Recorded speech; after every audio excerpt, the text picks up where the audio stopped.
নমস্কার বন্ধুরা, বাংলা বাড়ি প্রকল্পের আপনারা প্রথম কিস্তির টাকা পেয়েছেন, সেকেন্ড কিস্তির জন্য অপেক্ষা করছেন বা পিডব্লিউএল এখনো টাকা পাননি। এই বাংলা বাড়ি প্রকল্পে কয়েকটা খুব গুরুত্বপূর্ণ আপডেট এসেছে, পরপর আমরা আপনাদের সামনে সবটা তুলে ধরবো। প্রথমে হচ্ছে কিছু জায়গায় লেখা হয়েছে বা কিছু প্রতিবেদনে হয়তো আপনারা দেখেছেন যে বাংলা বাড়ি প্রকল্পের টাকা বাড়ছে। যেটা আপনারা 60,000 পেয়েছেন প্রথম কিস্তিতে, সেকেন্ড কিস্তিতে পাবেন। সেখানে বলা হচ্ছে যে 2,40,000 টাকা পাবেন, নতুবা কোথাও বলা হচ্ছে 3 লাখ টাকা পাবেন। এই বিষয়টা কি সত্যি? বা এরকম আপনারা পিডব্লিউএল এক্স্যাক্টলি আপনার টাকাটা কবে হাতে পাবেন? আবার এইরকমও উঠে এসেছে যে কেউ কেউ কমেন্ট করে জানাচ্ছেন যে আমরা যে টাকাটা পাবো সেটা কি দুটো কিস্তিতে হবে, না আবার 3টে কিস্তিতে ভাগ করে হবে, যেমন প্রধানমন্ত্রী আবাস যোজনা 3টে কিস্তিতে দেওয়া হয় সেইভাবেই কি করা হবে? প্রত্যেকটা প্রশ্নের উত্তর পরপর আমি দিয়ে দেবো। বা নতুন করে আমার যখন বাংলা আবাস যোজনা বাড়ি প্রকল্প কাজ হয়েছে, আমি নতুন করে নাম তখন দেওয়া হয়নি, আমার নতুন করে নাম দিতে চাই, আমি কি করব? আরেকটা হচ্ছে এই সেকেন্ড কিস্তির টাকা কি এই মাসে এপ্রিল মাসে আপনারা পেতে চলেছেন? সব আপডেটগুলো পরপর বলবো। অবশ্যই চ্যানেল নতুন হলে চ্যানেলটা সাবস্ক্রাইব করে পাশে থাকবেন এই ধরনের গুরুত্বপূর্ণ আপডেট সবার আগে পাওয়ার জন্য।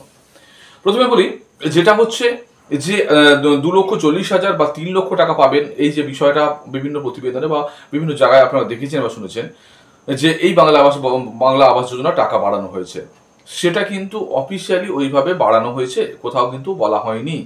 যেটা সংবাদ মাধ্যম থেকে উঠে এসেছিল, আপনারা হয়তো দেখেও থাকবেন, সেখানে কিন্তু বিরোধী দলনেতা শুভেন্দু অধিকারী বলেছেন যে আমরা যদি গভর্নমেন্ট আসি, বিজেপি সরকার যদি আসে, তাহলে আমরা প্রতিটা বাড়ি প্রকল্পের জন্য 3 লক্ষ করে টাকা দেবো। সঙ্গে উনি অ্যাড করেছেন যারা 1,20,000 করে পাচ্ছেন তাদের আবার 1,80,000 করে আপনারা কিন্তু বকেয়া টাকাটা আপনারা পাবেন, এইভাবে কিন্তু বলা হয়েছে। এক্স্যাক্টলি এখানে বাংলা আবাস যোজনা নতুন করে এক্ষুনি দেওয়ার কথা কিন্তু বলা হয়নি, এটা কিন্তু আপনারা পরিষ্কার করে জেনে নিন। 2 নম্বর কথা, নতুন করে কিভাবে আপনারা নাম তুলবেন? যারা কোনো কারণে করেননি, করা হয়নি, আপনারা এমন অনেকে আছেন আপনাদের বাড়ির প্রয়োজন, বাড়ি প্রকল্পের টাকার প্রয়োজন, সেখানে আপনারা কি করবেন? বাংলা যে মুখ্যমন্ত্রীকে বলো বা দিদিকে বলো যে ফোন নাম্বারটা আপনারা ফোন করুন, ফোন করে আপনার অভিযোগ জানান। এর আগেও আমরা দিদিকে বলো বা মুখ্যমন্ত্রী বলো বলে আমার আলাদা ভিডিও করা আছে।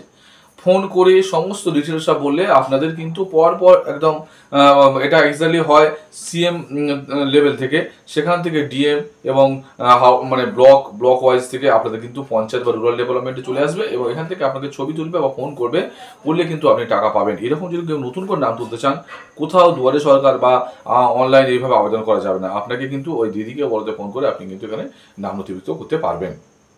এপ্রিল মাসে কি টাকা দেবে?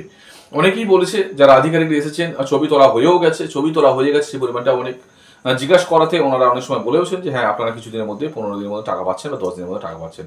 এক্স্যাক্টলি ওইভাবে হয় না। এইভাবে যে একজনকে দিয়ে দিল বা একটা জেলায় দিয়ে দিল, এইভাবে হয় না।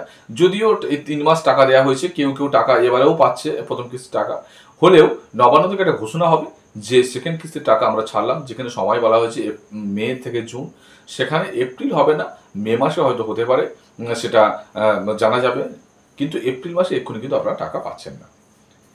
এবারে কি বলছে যে কারা টাকা পাবেন না, কারা টাকা পাবেন না এরকম বিষয় আছে, ওটা একদম স্ট্রিক্টলি কিন্তু নিয়মটা চালু হয়েছে। আপনারা জানেন যে আপনারা যদি টাকা নিয়ে কোনো রকম কাজ না করে থাকেন, তারা কিন্তু সেকেন্ড কিস্তি যে ভাবছেন সেকেন্ড কিস্তি টাকা পেয়ে যাবো, পাবেন না। ধরুন কোনো ব্যক্তি প্রথম কিস্তি টাকা পেয়েছেন, কোনো কারণে তিনি মারা গেছেন হয়তো, তার কিন্তু টাকা আটকাবে না। এইটা অনেকে কমেন্ট করে জানাচ্ছে আমাকে তার টাকা আটকাবে, ওনার টাকা আটকাবে না, টাকা পেয়ে যাবে। সমস্যাটা হচ্ছে যারা কাজ কিছুই করেনি বা কোনো প্রকারে শুধু একটা দেয়াল তুলে দিয়েছেন, চারদিক দিয়ে ঘেরে ছোট্ট একটু রান্নাঘর করেছেন বা শুধু মেঝে ঢালাই করেছেন, তাদের ক্ষেত্রে অসুবিধা হবে, তারা কিন্তু টাকা পাবেন না। এবং তার সঙ্গে আরেকটা কথা বলে রাখি, যারা যে জায়গায় সার্ভে করে গিয়েছিল, ছবি তুলেছিল ঘর হবে বলে, তারা অনেক দূরে গিয়ে ঘর করেছে, সেই জায়গায় ওনারা আধিকারিকরা কিন্তু কোথাও একটুখানি এই জায়গাটা কোনো গ্যারান্টি দেননি, অর্থাৎ এরকম ক্ষেত্রেও কিন্তু প্রবলেম হতে পারে। যারা বাড়িতে ঘর তৈরি করেননি, শুরু করে দিন, তবেই কিন্তু টাকা পাবেন। আচ্ছা, লাস্ট হচ্ছে পিডব্লিউএল আপনারা কবে পাবেন? পিডব্লিউএলদের বলা হয়েছে দুটো কথা, একেবারে পরিষ্কার কথা। একটা হচ্ছে এই ডিসেম্বরে অবশ্যই পাচ্ছেন যাদের যাদের নাম আছে। আর রাজ্য সরকার মাঝখানে এরকমও ঘোষণা করেছে যে দুটো কিস্তিতে ভাগ করে, অর্থাৎ প্রথম 8 লক্ষকে এই সেকেন্ড কিস্তি যারা মে মাসে টাকা পাবেন আপনাদের সঙ্গে ওনাদের প্রথম 8 লক্ষকে দেবে, সেকেন্ড 8 লক্ষকে পরে এই বছরই 2025 ডিসেম্বর দেবে। এইভাবে কিন্তু পিডব্লিউএলকে পাওয়ার কথা বলা হচ্ছে। এই যে বাংলা বাড়ি প্রকল্পের কোনো রকম দরকার হলে কমেন্ট সেকশনে জানান, আমরা সেটা আপনাকে তার সঠিক উত্তর দেওয়ার চেষ্টা করব। অবশ্যই কিন্তু যারা কাজটা করেননি, মানে বাড়িঘর শুরু করেননি, অবশ্যই বাড়িঘরটা অন্তত শুরু করুন। নীল না করলেও জানলা আমার বলতে অবশ্যই করুন। দেখা হচ্ছে আবার পরবর্তী।